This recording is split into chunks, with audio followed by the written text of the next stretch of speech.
여호와여, 내가 주를 높일 것은 주께서 나를 끌어내사 내 원수로 하여금 나로 말미암아 기뻐하지 못하게 하심이니이다.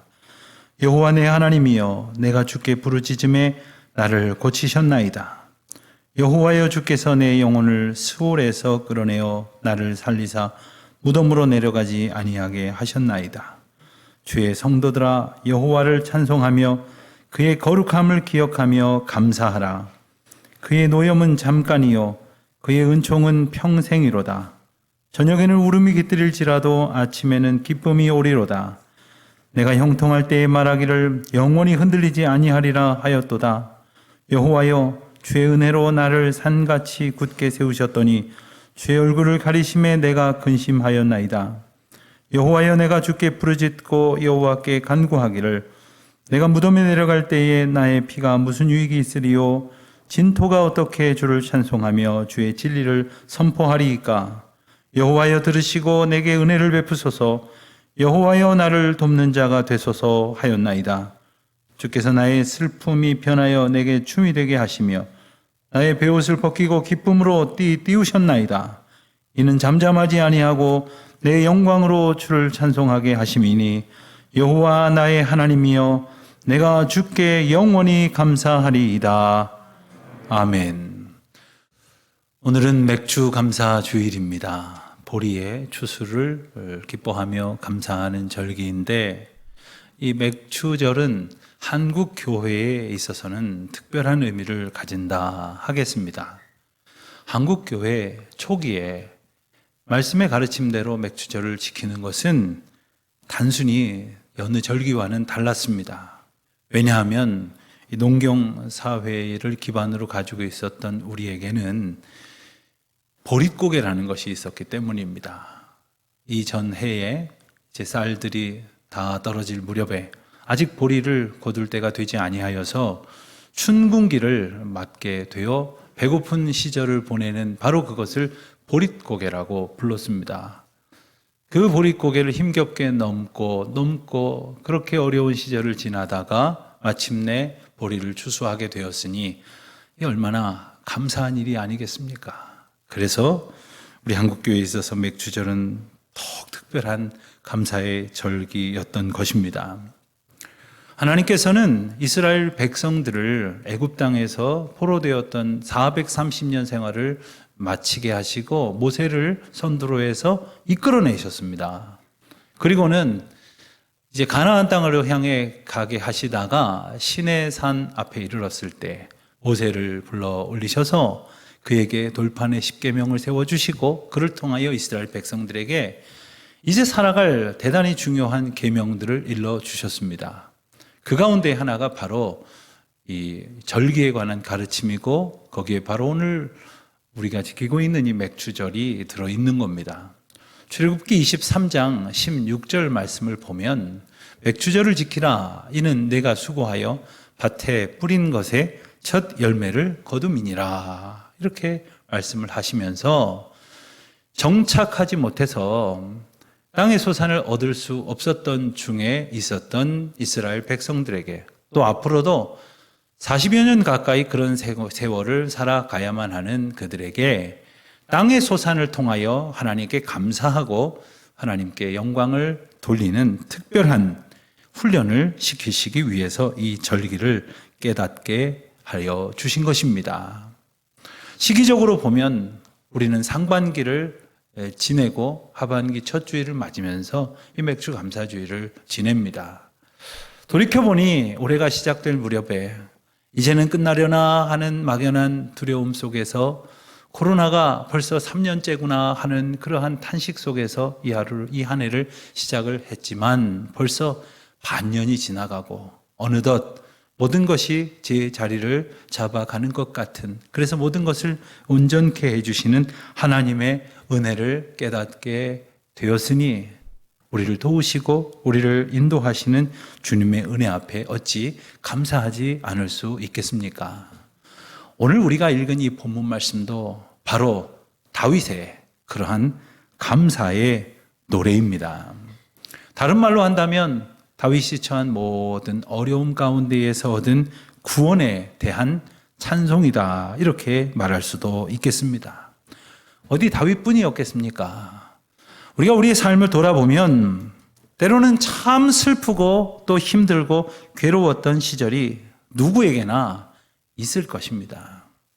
사랑하는 가족을 떠나보내고 혹은 깊은 시련과 절망 속에서 홀로 고통하고 있었던 시절들이 있었습니다. 예기치 못한 질병이 나에게 혹은 나의 가까운 이에게 찾아왔을 때 정말로 앞이 캄캄한 그런 세월을 지난 적이 여러분들에게 있으셨을 것입니다. 누구도 이해해 줄 수 없고 누구도 위로해 줄 수 없는 말로 형언할 수 없는 아픔과 고통 속의 시절들을 다윗도 겪어야만 했습니다. 물론 다윗은 왕입니다. 그리고 모두가 칭찬하는 훌륭한 하나님의 백성입니다. 그러나 다윗의 인생을 보면 정말 얼마나 파란만장했는지 모릅니다. 그는 우리가 잘 아는 것처럼 그야말로 쫓기고 그리고 시달리며 괴롭힘을 받는 그러한 일평생을 살았다 이렇게 말할 수 있을 것입니다. 그는 어린 시절부터 어쩌면 그 위로 7이나 되는 그 형들이 많이 있는 까닭에 별로 이렇게 식구 취급도 받지 못했던 모양입니다.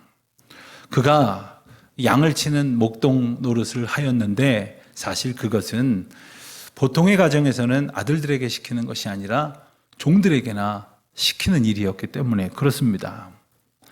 우리는 이제 새로운 왕을 세우기 위하여 사무엘이 베들레헴 이새의 집을 방문했을 때 다윗의 아버지 이새가 그의 아들들을 다 세워 보여주면서도 다윗은 부르지도 않았을 뿐만 아니라 또한 그곳에 있는지 없는지조차 신경 쓰지도 않는 그러한 모습을 기억하실 것입니다. 어찌 보면 다윗은 그러한 유복한 가정에서 사랑받으면서 막내로 귀여움받은 것이 아니라 취급도 받지 못하고 오히려 그는 또 다른 시편에서 고백을 하는 것처럼 부모에게조차 버림을 받은 것과 같은 그러한 아픔 속에서 살아왔던 것이 그의 개인 역사입니다.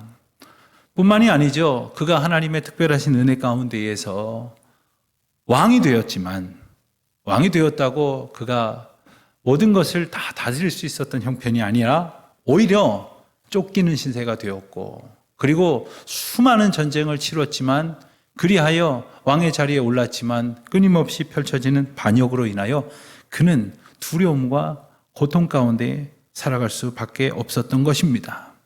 중요한 것은 다윗이 그러한 시간을 지나야만 했지만 다윗은 그럴 때일수록 오직 주님만 의지했다는 거예요. 할 수 있는 게 없으니까 주님만 바라보고 주님만 소원했다 하는 것입니다. 끝없는 슬픔 가운데 있었지만 그는 오직 주님을 바라보면서 주님이 인도하시는 대로 그 길을 걸어갔던 것입니다. 여러분, 우리가 일상 가운데에서 만나는 아픔과 슬픔을 이겨낸다고 하는 것, 그 슬픔에서 헤어나온다고 하는 것은 그렇게 간단치는 않습니다. 어떤 분들 위로라고 한다는 소리가 시간이 약이야. 이것은 그야말로 우리가 무뎌지기를 기다릴 뿐 참으로 안타깝고 맹랑한 이야기가 아닐 수 없습니다. 그 깊은 절망 속에 살았던 또 한 사람 다윗을 오늘 우리는 이 시편에서 만나게 되는 거죠. 다윗은 3절 말씀을 보니까 그가 처하여 있던 형편을 스올과 같았다 이렇게 말하기도 하고 또 무덤으로 내려갈 지경에 이르렀다 이렇게 고백을 합니다. 스올이라는 말은 종종 성경의 다른 곳에서는 음부 혹은 가장 밑바닥 이런 표현으로 번역이 되곤 했습니다.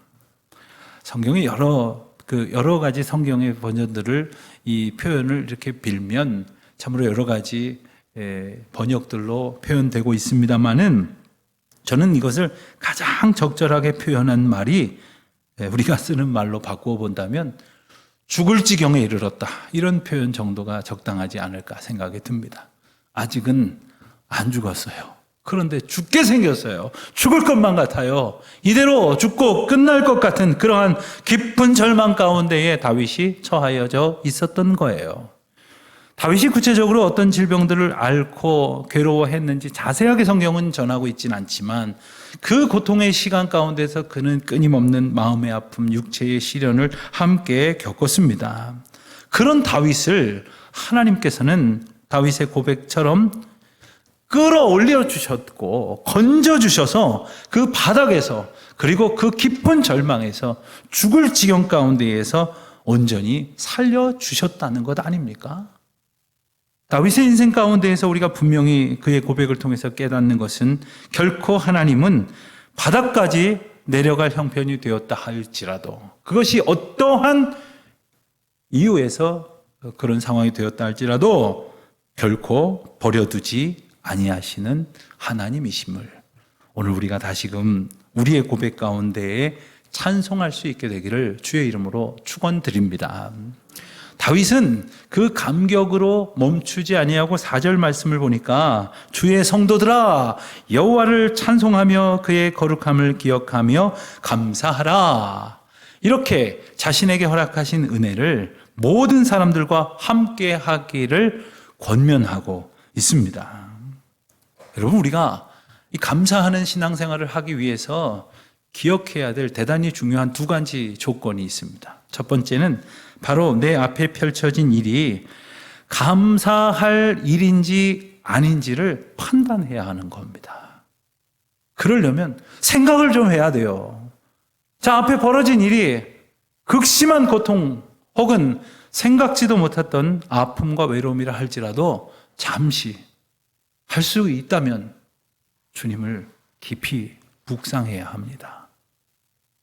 돌아보면 그 모든 아픔과 슬픔 속에서도 주님은 우리와 함께 하셨고 지금 이 순간 내가 감당할 수 있을까 두려워하는 일이 펼쳐졌지만 이 순간에도 주님은 나의 삶의 주권자이심을 생각한다면 이제 주님은 나의 주인이 되심을 다시금 고백할 수 있게 되는 것입니다.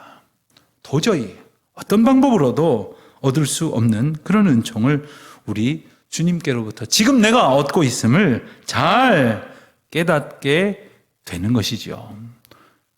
동시에 우리가 기억해야 될 것은 바로 내가 하나님 앞에 이제껏 받은 바 놀라운 은혜 가운데 살았다고 하는 것을 기억하는 것입니다. 너무나 간단한 원리가 여기 있죠.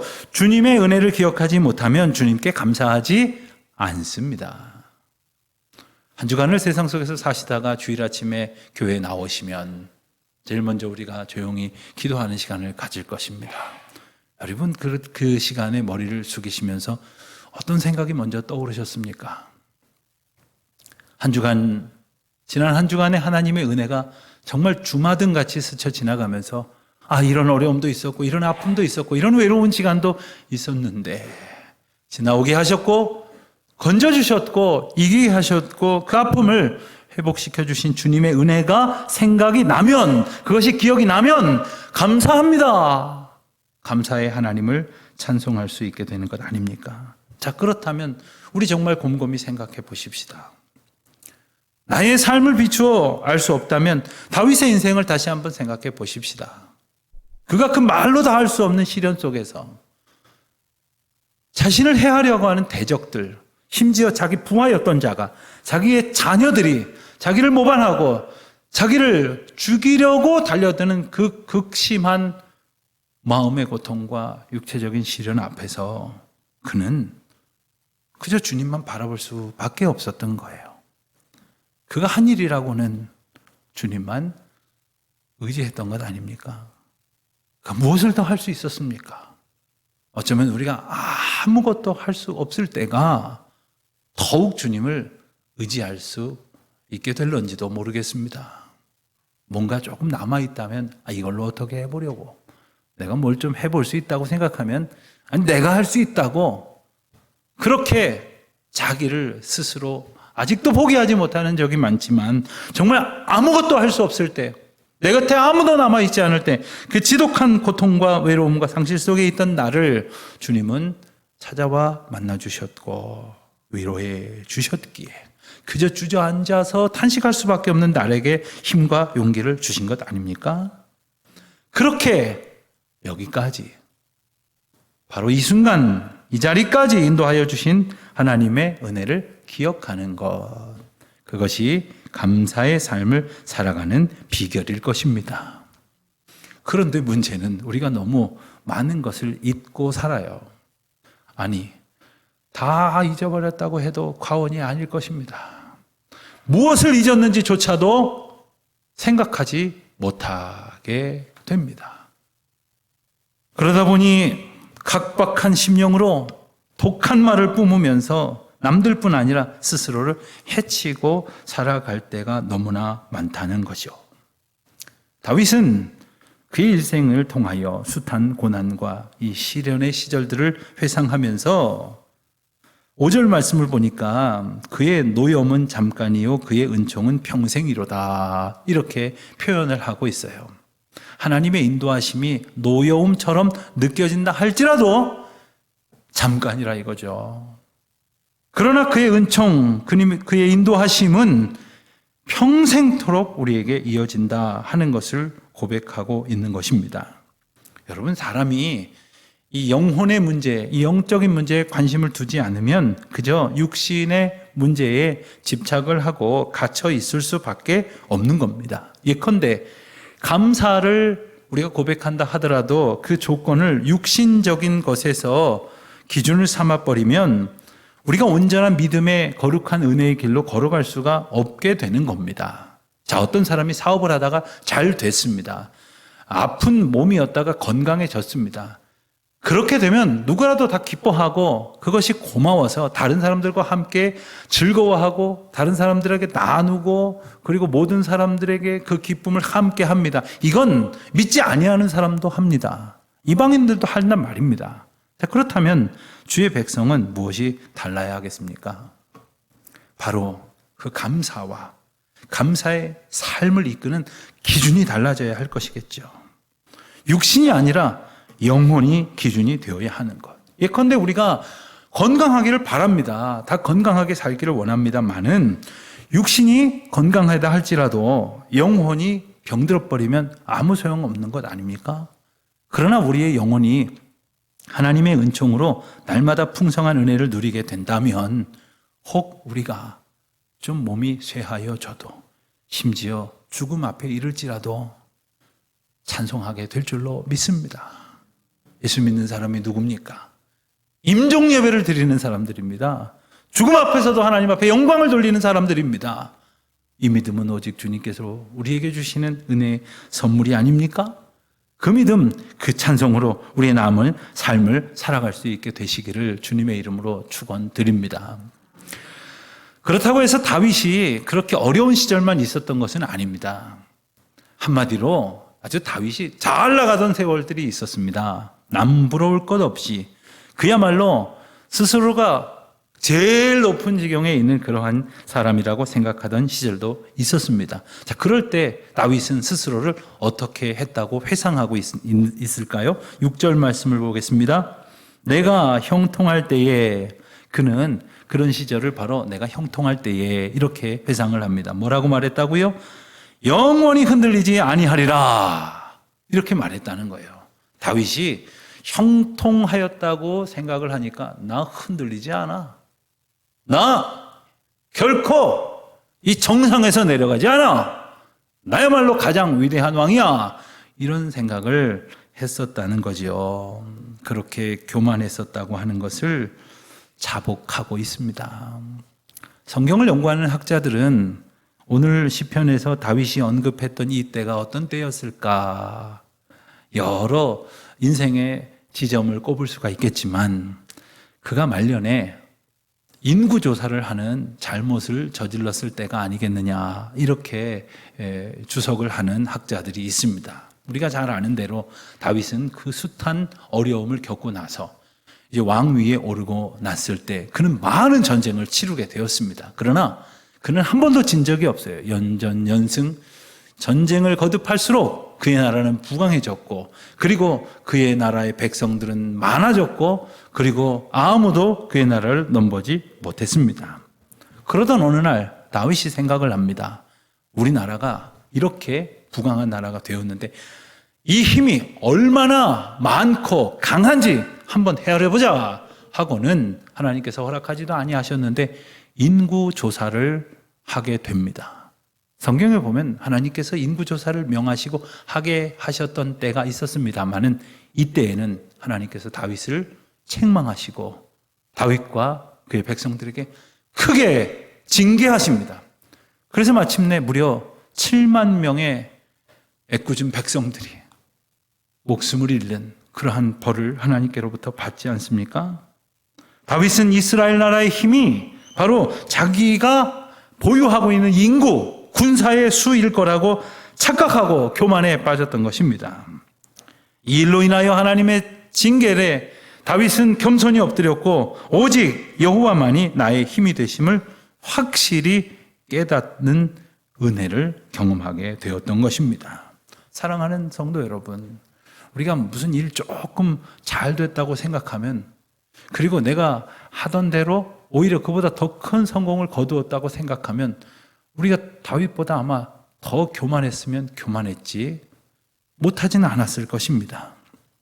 그럴 때 하나님께서는 다윗에게 고개를 돌리셨다고 이렇게 표현을 해요. 여러분, 때로 하나님께서는 우리에게 고개를 돌리시는 때가 있어요.